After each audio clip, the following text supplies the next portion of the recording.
ಸ್ನೇಹಿತರೆ, ಮನುಷ್ಯ ಕಾಮಕ್ಕೆ ದಾಸನಂತೆ ಏಕೆ ಬದಲಾಗುತ್ತಿದ್ದಾನೆ? ಚಿಕ್ಕ ವಯಸ್ಸಿನವರಿಂದ ಹಿಡಿದು ವೃದ್ಧರವರೆಗೂ ಕೂಡ ಈ ಕಾಮ ಕೋರಿಕೆಗಳು ಏಕೆ ನಶಿಸುತ್ತಿಲ್ಲ? ಮನುಷ್ಯ ಇದರಿಂದ ಏಕೆ ಹೊರಬರಲು ಆಗುತ್ತಿಲ್ಲ? ಅಷ್ಟಕ್ಕೂ ಕಾಮ ವಾಂಛೆ ಅಂದರೆ ಏನು? ಇದು ಯಾವ ರೀತಿ ಶುರುವಾಗುತ್ತದೆ? ಮನುಷ್ಯ ಅವನ ಮನಸ್ಸಿನಿಂದ ಇದನ್ನು ಯಾವ ರೀತಿ ಅಳಿಸಿ ಹಾಕಬಹುದು? ಇದನ್ನು ಒಂದು ಚಿಕ್ಕ ಕಥೆಯ ಮೂಲಕ ತಿಳಿದುಕೊಳ್ಳೋಣ. ಆದರೆ ಅದಕ್ಕೂ ಮುಂಚೆ ನೀವಿನ್ನೂ ನಮ್ಮ ಚಾನೆಲ್ ಅನ್ನು ಸಬ್ಸ್ಕ್ರೈಬ್ ಮಾಡ್ಕೊಂಡಿಲ್ಲ ಅಂದ್ರೆ ಖಂಡಿತ ಈಗಲೇ ಸಬ್ಸ್ಕ್ರೈಬ್ ಮಾಡ್ಕೊಳ್ಳಿ. ಹಾಗೆ ಈ ವಿಡಿಯೋ ಇಷ್ಟ ಆದ್ರೆ ಮರೀದೇ ಒಂದು ಲೈಕ್ ಕೊಡಿ. ಪೂರ್ವದಲ್ಲಿ ಒಬ್ಬ ಮಹಾರಾಜ ಇದ್ದ. ಆತ ತುಂಬಾ ಒಳ್ಳೆಯವನು. ರಾಜ್ಯವನ್ನು ತುಂಬಾ ಚೆನ್ನಾಗಿ ಪಾಲಿಸುತ್ತಿದ್ದ.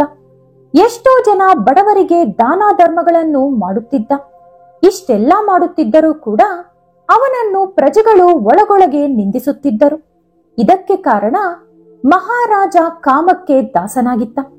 ಅವನ ಕೋರಿಕೆಗಳನ್ನು ಈಡೇರಿಸಿಕೊಳ್ಳಲು ಏಕಾಏಕಿ ನೂರಾರು ಜನ ಸುಂದರವಾದ ಯುವತಿಯರನ್ನು ಮದುವೆಯಾಗಿ ಅವರಿಂದ ಸಂತಾನ ಪಡೆದಿದ್ದ. ಅವರು ಮಾತ್ರವಲ್ಲದೆ ಇನ್ನು ಅದೆಷ್ಟೋ ಜನ ಅರಮನೆಯ ಸೇವಕಿಯರೊಂದಿಗೂ ಕೂಡ ಸಂಬಂಧ ಇಟ್ಟುಕೊಂಡಿದ್ದ. ಈ ರೀತಿ ಅವನು ದಿನದಲ್ಲಿ ಹೆಚ್ಚಿನ ಸಮಯವನ್ನು ಶೃಂಗಾರದಲ್ಲಿ ಕಳೆಯುತ್ತಿದ್ದ. ಇದೇ ರೀತಿ ದಿನಗಳು ಕಳೆಯಿತು. ಮಹಾರಾಜನಿಗೆ ವೃದ್ಧಾಪ್ಯವು ಬಂತು. ಆದರೂ ಕೂಡ ಅವನ ಕೋರಿಕೆಗಳು ಮಾತ್ರ ಕಡಿಮೆಯಾಗಿರಲಿಲ್ಲ. ಅವನ ಮನಸ್ಸನ್ನು ನಿಗ್ರಹದಲ್ಲಿಟ್ಟುಕೊಳ್ಳಲು ಅವನಿಗೆ ಸಾಧ್ಯವಾಗುತ್ತಿಲ್ಲ. ಯಾವಾಗಲೂ ಶೃಂಗಾರದ ಆಲೋಚನೆಯಲ್ಲೇ ಸಮಯ ಕಳೆಯುತ್ತಿದ್ದ. ಈ ರೀತಿ ಮಹಾರಾಜ ಸಂಪೂರ್ಣವಾಗಿ ಕಾಮದಾಸನಾಗಿ ಬದಲಾದ. ಒಂದು ದಿನ ರಾಜಮಂದಿರದಲ್ಲಿ ಮಹಾರಾಜ ಒಂಟಿಯಾಗಿ ಕುಳಿತುಕೊಂಡು ಈ ರೀತಿ ಯೋಚಿಸತೊಡಗಿದ. ಅಷ್ಟಕ್ಕೂ ನಾನು ಏನು ಮಾಡುತ್ತಿದ್ದೇನೆ?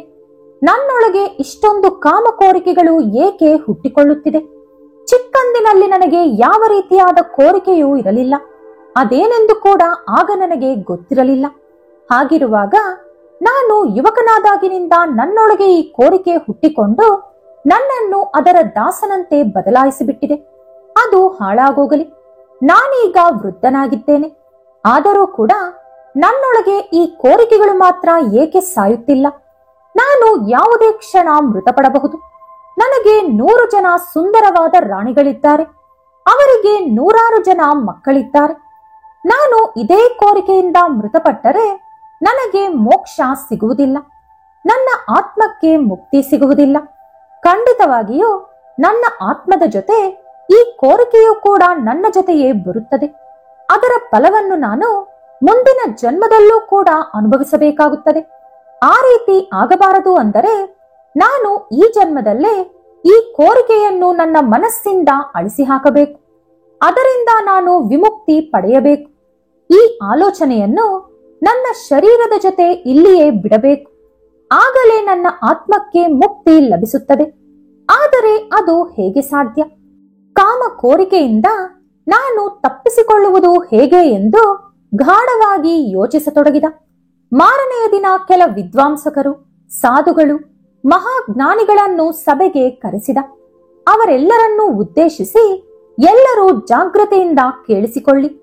ಕಾಮ ಕೋರಿಕೆಯ ವಿಷಯದ ಮೇಲೆ ಇಲ್ಲಿ ಚರ್ಚೆ ನಡೆಯಲಿದೆ. ನೀವೆಲ್ಲರೂ ನಿಮ್ಮ ನಿಮ್ಮ ಅನಿಸಿಕೆಗಳನ್ನು ತಿಳಿಸಬೇಕು.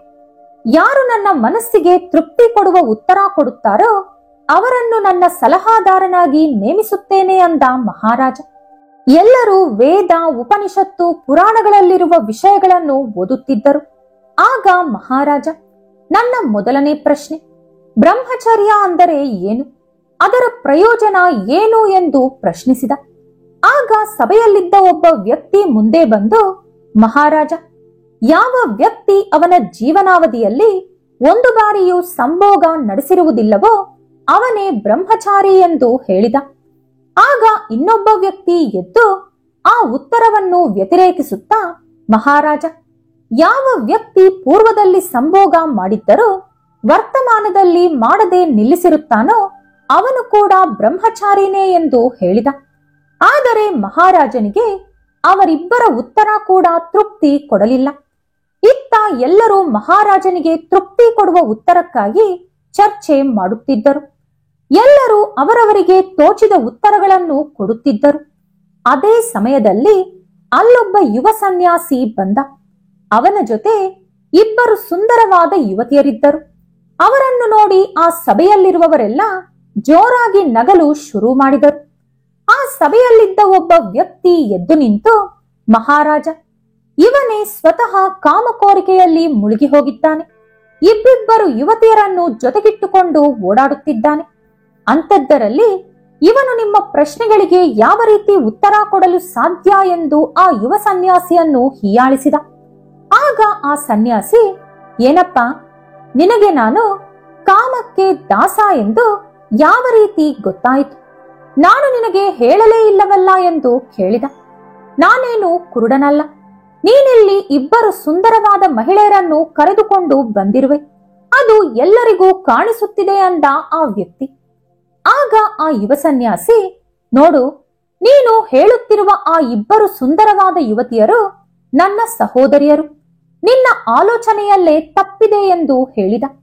ಆ ಮಾತನ್ನು ಕೇಳಿದ ಮೇಲೆ ಮರುಮಾತನಾಡದೆ ಆ ವ್ಯಕ್ತಿ ಮೌನವಾಗಿ ಕುಳಿತುಕೊಂಡ. ಆಗ ಆ ಯುವ ಸನ್ಯಾಸಿ, ಮಹಾರಾಜ, ಯಾರು ಅವರ ಮನಸ್ಸಿನಲ್ಲಿ ಸ್ತ್ರೀ ಹಾಗೂ ಪುರುಷರ ಮಧ್ಯೆ ಇರುವ ಭೇದವನ್ನು ಅಥವಾ ವ್ಯತ್ಯಾಸವನ್ನು ತೆಗೆದುಹಾಕಿರುತ್ತಾರೋ ಅವರೇ ನಿಜವಾದ ಬ್ರಹ್ಮಚಾರಿ. ಒಬ್ಬ ವ್ಯಕ್ತಿಯೊಳಗಿರುವಂತ ಕಾಮ ಕೋರಿಕೆಗಳು ನಶಿಸಿದರೆ ಅವನು ಪೂರ್ಣ ಬ್ರಹ್ಮಚಾರಿಯಾಗಿ ಬದಲಾಗುತ್ತಾನೆ. ಆ ವ್ಯಕ್ತಿಗೆ ಸ್ತ್ರೀ ಹಾಗೂ ಪುರುಷರ ಮಧ್ಯೆ ಭೇದ ಕಾಣಿಸುವುದಿಲ್ಲ. ಅಂತ ವ್ಯಕ್ತಿಗೆ ಸುಂದರವಾದ ಯುವತಿಯನ್ನು ನೋಡಿದರೂ ಕೂಡ ಕಾಮ ಕೋರಿಕೆ ಬರುವುದಿಲ್ಲ. ಅಂತವನಿಗೆ ಎಲ್ಲಾ ಜೀವಿಗಳ ಒಳಗಿರುವ ಜೀವಾತ್ಮ ಒಂದೇ ರೂಪದಲ್ಲಿ ಕಾಣಿಸುತ್ತದೆ. ಮಹಾರಾಜ, ಇಲ್ಲಿರುವ ಪಂಡಿತರು, ಜ್ಞಾನಿಗಳು, ವೇದಾಂತಿಗಳಿಗೆ ನನ್ನ ಜೊತೆ ಬಂದಿರುವ ಈ ಯುವತಿಯರ ಮೇಲೆ ದೃಷ್ಟಿ ಬಿತ್ತು.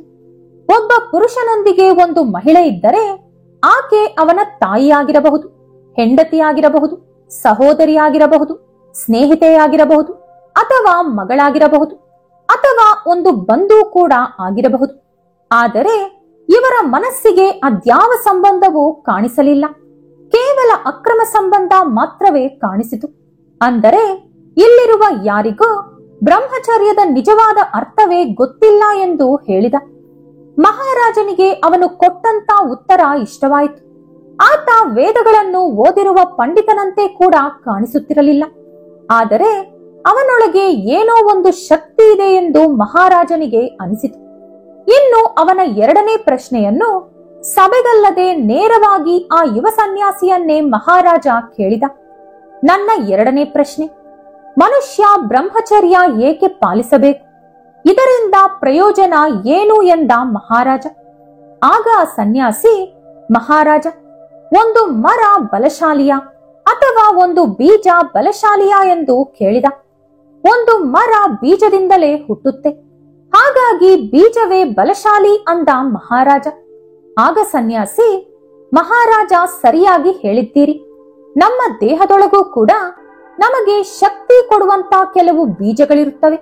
ಆದರೆ ನಾವು ಕಾಮ ಕೋರಿಕೆಯಿಂದ ನಮ್ಮ ದೇಹಕ್ಕೆ ಶಕ್ತಿ ಕೊಡುವ ಆ ಬೀಜಗಳನ್ನು ನಾವೇ ನಾಶಪಡಿಸುತ್ತಿದ್ದೇವೆ.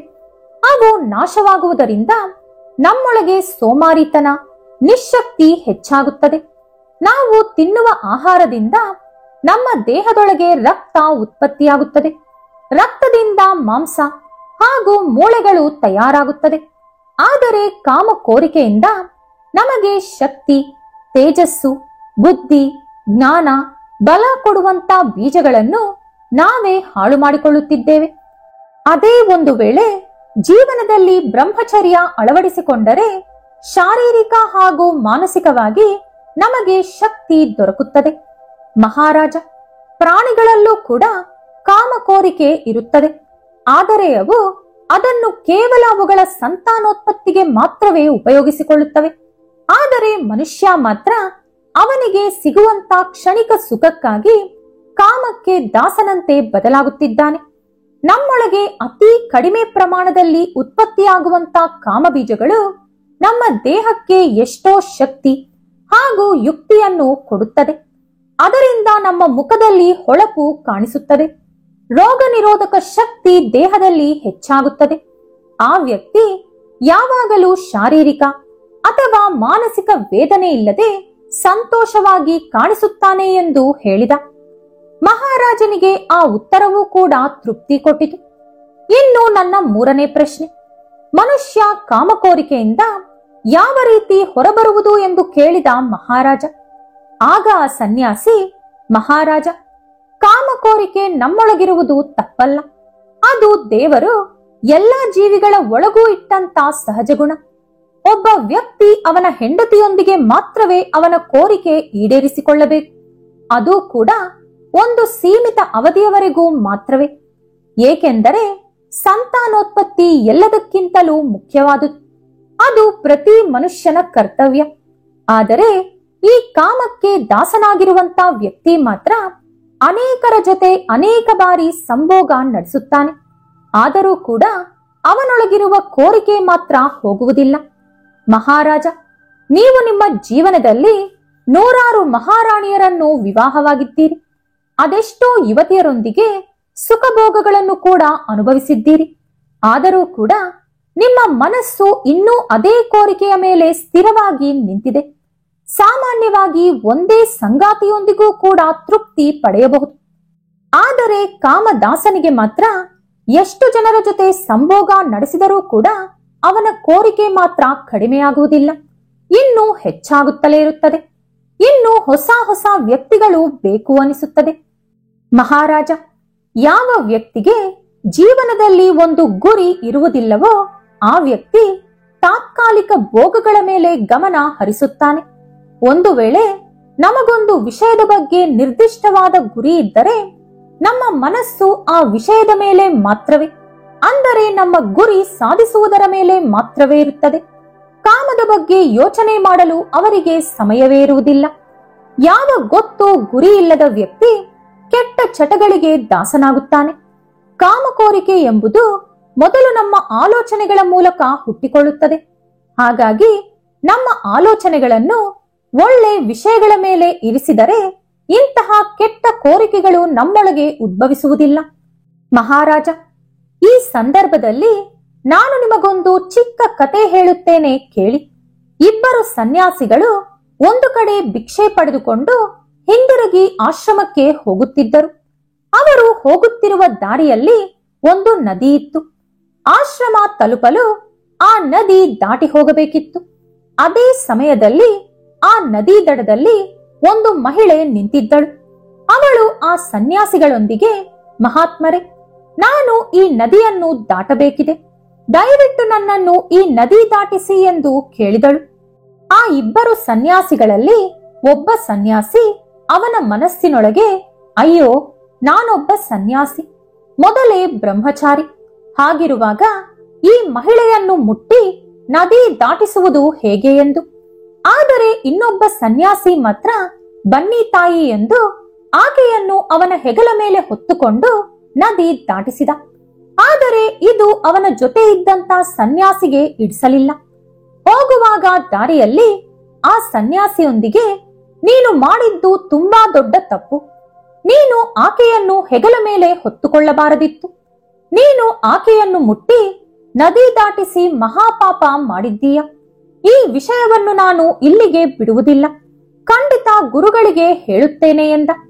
ಆಗ ಈ ಸನ್ಯಾಸಿ, ನೀನು ಯಾವ ಹೆಣ್ಣಿನ ಬಗ್ಗೆ ಮಾತನಾಡುತ್ತಿದ್ದೀಯ? ನಾನು ಆಕೆಯನ್ನು ಆವಾಗಲೇ ನನ್ನ ಹೆಗಲ ಮೇಲಿಂದ ಕೆಳಗಿಳಿಸಿದೆ, ಆದರೆ ನೀನು ಮಾತ್ರ ಇದುವರೆಗೂ ಆಕೆಯನ್ನು ನಿನ್ನ ಹೆಗಲ ಮೇಲೆಯೇ ಹೊತ್ತುಕೊಂಡಿರುವೆ ಎಂದು ಹೇಳಿದ. ಆ ಮಾತು ಕೇಳಿದ ಕೂಡಲೇ ಆ ಸನ್ಯಾಸಿಯ ಮುಖ ಬಾಡಿಹೋಯಿತು. ಇಬ್ಬರು ಮೌನವಾಗಿ ನಡೆದುಕೊಂಡು ಅವರ ಆಶ್ರಮ ತಲುಪಿದರು. ಮಹಾರಾಜ ಆ ಸನ್ಯಾಸಿಯಂತೆ ನಾವು ಕೂಡ ಎಷ್ಟೋ ಕೆಲಸಕ್ಕೆ ಬಾರದ ಆಲೋಚನೆಗಳನ್ನು ನಮ್ಮ ಮನಸ್ಸಿನಲ್ಲಿ ಹೊತ್ತುಕೊಂಡಿರುತ್ತೇವೆ. ಒಂದು ಚರಂಡಿ ನೀರು ಸ್ವಚ್ಛವಾದ ಕಾಲುವೆಯನ್ನು ಕೂಡ ಹಾಳು ಮಾಡಬಲ್ಲದು. ನಿಮಗೆ ಜೀವನದಲ್ಲಿ ಸಂತೋಷ ಉಂಟಾಗಬೇಕು ಅಂದರೆ ಕೇವಲ ಪವಿತ್ರವಾದ ಆಲೋಚನೆಗಳನ್ನು ಮಾತ್ರ ಮಾಡಬೇಕು. ನಾವೀಗ ಅನುಭವಿಸುತ್ತಿರುವ ಎಲ್ಲಾ ಭೋಗಗಳ ಬಗ್ಗೆ ನಮ್ಮ ಮನಸ್ಸಿಗೆ ಗೊತ್ತಿರುತ್ತದೆ. ಅದು ನಮ್ಮನ್ನು ಇನ್ನೂ ಹೆಚ್ಚು ಸುಖ ಅನುಭವಿಸು ಎಂದು ಪ್ರೋತ್ಸಾಹ ಕೊಡುತ್ತಿರುತ್ತದೆ. ಆದರೆ ಈಗ ನಾವು ಅನುಭವಿಸುತ್ತಿರುವಂತ ಸುಖ ಶಾಶ್ವತ ಅಲ್ಲ ಎಂದು, ನಿಜವಾದ ಸಂತೋಷಕ್ಕಾಗಿ, ಸುಖಕ್ಕಾಗಿ ನಾವು ಮಾಡಬೇಕಾಗಿರುವ ಕರ್ಮಗಳೇ ಬೇರೆ ಇದೆ ಎಂದು ನಮ್ಮ ಮನಸ್ಸು ನಮಗೆ ಹೇಳುವಂತಾಗಬೇಕು. ಇದನ್ನು ನಮ್ಮ ಮನಸ್ಸು ಪೂರ್ತಿಯಾಗಿ ಅರ್ಥ ಮಾಡಿಕೊಂಡರೆ ಇನ್ನು ಕೆಟ್ಟ ಆಲೋಚನೆಗಳ ಕಡೆ ಅದು ನಮ್ಮನ್ನು ಕರೆದೊಯ್ಯುವುದಿಲ್ಲ. ಮಹಾರಾಜ, ಇದುವರೆಗೂ ಕಳೆದು ಹೋದಂತ ನಿಮ್ಮ ಜೀವನ ಮರೆತು ಬಿಡಿ. ಇಂದಿನಿಂದ ನೀವೇನು ಮಾಡುತ್ತಿದ್ದೀರಿ, ಯಾವ ರೀತಿಯಾದ ಕರ್ಮಗಳನ್ನು ಮಾಡುತ್ತಿದ್ದೀರಿ ಎಂಬುದರ ಬಗ್ಗೆ ಸ್ವಲ್ಪ ಗಮನ ಹರಿಸಿ. ಒಳ್ಳೊಳ್ಳೆ ವಿಷಯಗಳ ಬಗ್ಗೆ ಹೆಚ್ಚಿನ ಸಮಯವನ್ನು ಮೀಸಲಿಡಿ. ಧ್ಯಾನ ಮಾಡಿ. ಕಾಮ ಕೋರಿಕೆಗಳನ್ನು ನಾವು ಒಂದೇ ಸಾರಿ ಅಳಿಸಿ ಹಾಕಲು ಸಾಧ್ಯವಾಗುವುದಿಲ್ಲ. ಅದನ್ನು ನಮ್ಮ ಮನಸ್ಸಿನಿಂದ ನಿಧಾನವಾಗಿ ದೂರ ಮಾಡುತ್ತಾ ಬರಬೇಕು. ನಿಮ್ಮ ಮನಸ್ಸನ್ನು ನಿಮ್ಮ ಆಧೀನದಲ್ಲಿ ಇಟ್ಟುಕೊಳ್ಳುವ ಪ್ರಯತ್ನ ಮಾಡಿ. ಸ್ವಲ್ಪ ಆಲಸ್ಯವಾದರೂ ನೀವು ಅಂದುಕೊಂಡಿರುವ ಗುರಿ ಮಾತ್ರ ತಲುಪುತ್ತೀರಿ ಎಂದು ಹೇಳಿ ಆ ಸನ್ಯಾಸಿ ರಾಜನಿಂದ ಯಾವುದೇ ಬಹುಮಾನ ಪಡೆದುಕೊಳ್ಳದೆ ಅಲ್ಲಿಂದ ಹೊರಟು ಹೋದ. ಈ ವಿಡಿಯೋ ನಿಮಗೆ ಇಷ್ಟ ಆದ್ರೆ ಲೈಕ್ ಮಾಡಿ, ಶೇರ್ ಮಾಡಿ. ಇಂಥ ಹೆಚ್ಚಿನ ಉತ್ತಮ ಮಾಹಿತಿಗಳಿಗಾಗಿ ತಪ್ಪದೇ ನಮ್ಮ ಚಾನೆಲ್ ಅನ್ನು ಸಬ್ಸ್ಕ್ರೈಬ್ ಮಾಡ್ಕೊಳ್ಳಿ. ನಾಳೆ ಮತ್ತೊಂದು ವಿಡಿಯೋದೊಂದಿಗೆ ಪುನಃ ಭೇಟಿಯಾಗೋಣ. ಧನ್ಯವಾದಗಳು.